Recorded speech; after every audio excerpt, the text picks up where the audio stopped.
Oh my god, Dark Knight Rises comes out tonight. I know, I'm so excited. We have to watch the first two before we go. Okay, yeah. Starting with Batman Begins. No. Shut up about Batman Begins. Move it. Give me that. Oh, great, here we go. Batman Begins. What are you talking about? This is the first Batman movie to capture the character the way he's supposed to be. Dark and realistic, just like in the comics. Yup. Just like the comics. But it tells the origin of Batman. It tells the story of a fickle, rich, murdering psychopath as he tries to stop an absent villain from covering a brown CGI village in a stinky fear fart. And on top of that, like Nolan's other films, there's no sex, the humor's weird, the action's a mess. I mean, why do we even watch his movies? Because he doesn't rely on cheap spectacle to engage his audience. He's a master at creating psychological stakes, so often putting more than a character's life at risk, he threatens their sanity, their faith, their conviction. Save it. It's about a train that blows up water. And Gotham looks like shit. The parts that weren't computer animated by undergrads were shot in sound stages that look more fake than the set of a Sci-Fi Channel original series. This movie is about Bruce's journey of acceptance, accepting the loss of his parents, accepting his fears, accepting that he can't lead a normal life if he's going to be Batman. No, I think the plan was to repeat the word fear as many times as possible in hopes that a theme manifested itself.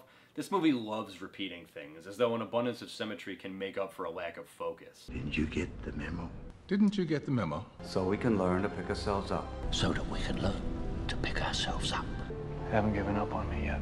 Still haven't given up on me. It's a nice gun. Nice gun. It's a bit technical. Look, it's all a bit technical. It's what you do that defines you. But what I do that defines me. You never did learn to mind your surroundings. You never learned to mind your surroundings. Finders keepers. It's still a great action movie. The action is over-edited crap. How am I supposed to know that Wayne is such a skilled fighter if I can't tell what the fuck is happening? You can't just throw some stock punching noises over a million cuts of quick panning shots and call it a fight scene. The idea is to create a sense of disorienting chaos. The thugs are taken out quickly and violently by a shadowy figure. They have no idea what is going on, and neither should we. Okay, that scene alone gets a pass, but this is Batman we're talking about here. A disciplined and graceful tactician, and these scenes need to reflect that. But all we're getting is a barrage of close-ups. I mean, look at this shit. Anyone want a beer? Yes? No.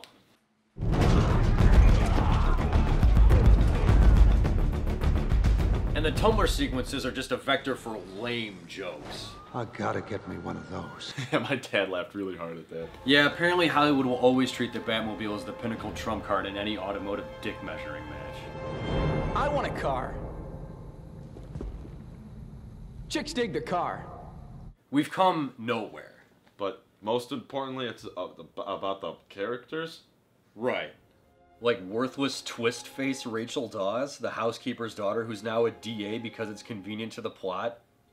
Katie Holmes' performance is more tranquilizing than an episode of Grey's Anatomy, after you've had wine-drunk sex with your girlfriend. I love Grey's Anatomy. Yeah, I'm not a fan of her either. In fact, I'm hard-pressed to think of a screen couple with less chemistry than Katie Holmes and Christian Bale. There's that trademark Nolan sterility. Watching the two of them is about as arousing as waiting at the DMV. Yeah, you know, it really seems like a missed opportunity to have a Batman movie with Ra's al Ghul as the villain and not go for Talia as the love interest. Another missed opportunity? A Batman movie with Ra's al Ghul as the villain that doesn't have Ra's al Ghul in it.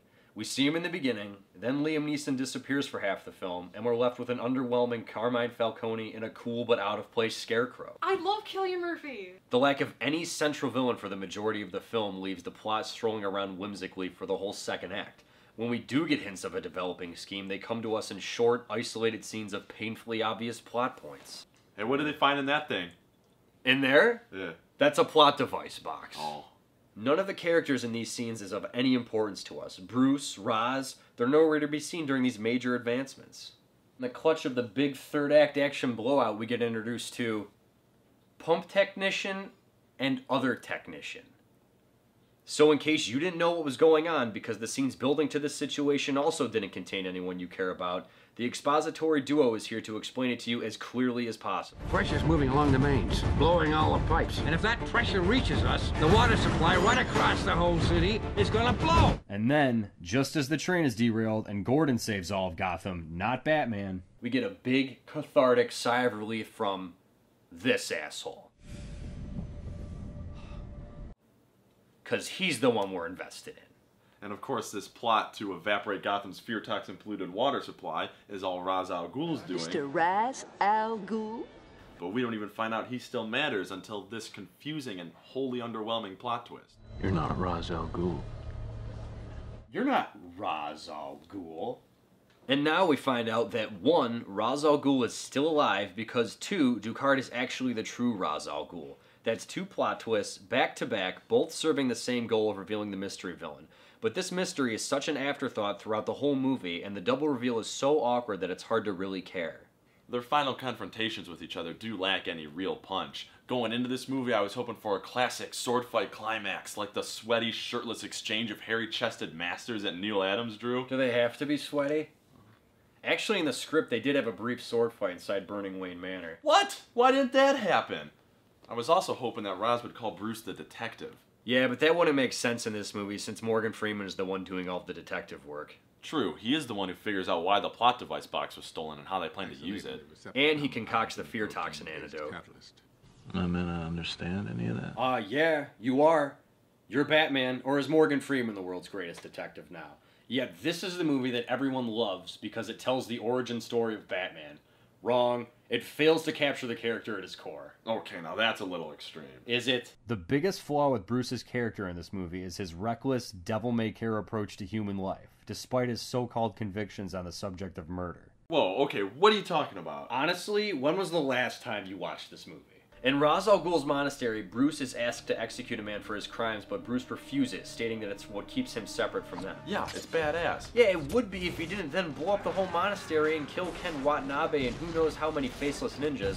No, I won't kill this man, but I'll kill all of you. Hell, did the guy he was trying to save even get out of there alive? Good point. I mean, you gotta wonder how committed he is to his no-kill policy after a move like that. Makes it sound like our hero's full of shit, doesn't it? Yeah. Yeah, well, it only gets worse soon after he starts going after cops. Fuck you, Gotham's finest. I'm gonna throw bombs at you because my girlfriend's scared. Oh, you got a wife and kids at home? Get fucked. I'm the goddamn Batman. It's a miracle no one was killed. I think you're trying to help. Ugh, these action sequences weren't thought out at all. I mean, it's one thing if that's your approach to the character, like how Tim Burton had Batman as a heartless killer, but then don't have him pretend like he gives a shit. Now we're just stuck with a hero who acts like he has a moral code because it makes him feel better about himself. Which could not be better exemplified than it is in this scene. I won't kill you, but I don't have to save you. Oh no, there's a fine distinction. Kill a man outright or watch him burn to death. Sure, there's a big difference. Whatever helps you sleep at night, Bats. Oh my god, this is horrible. Oh, this is absolutely unforgivable. Why does Batman even get on the train if Gordon's taking the rail out? Okay, but now wait, now look here. Well, it looks like Batman disables the brakes or something. Maybe to stop Ra's from stopping the train once he realizes the rail is out. But what harm is there in him stopping the train? It's not getting to Wayne Tower either way. If that pressure reaches us, the water supply right across the whole city is gonna blow. Yeah, we got it. So that means that Batman goes through all this work to get onto the speeding train just to make sure that Ra's has no way of getting out alive. He cuts off any means of escape, gloats a little, punches him around some, then sticks around so he can look him in the eye and say he's okay with watching him die. Our hero. I won't kill you, but I don't have to save you? Well, what kind of half-assed rationale is that? Sure, you don't have to save him, but then you know who else you don't have to save? All of Gotham. So why the fuck are you Batman? Yeah, that's what I've been trying to tell you. The movie's a disaster. I mean, why'd you even say you liked it in the first place? I don't know. It's been a while since I watched it, and everybody else says it's great. I guess when I first saw it, I was just overhyped on the fact that it wasn't a neon mess of Seal songs and Batman Express cards. Yeah, the only people that really like this movie are the ones that aren't paying any attention to it. What did you think? I loved it. I thought it was great. You nerds need to relax. Why so serious? Shut the fuck up.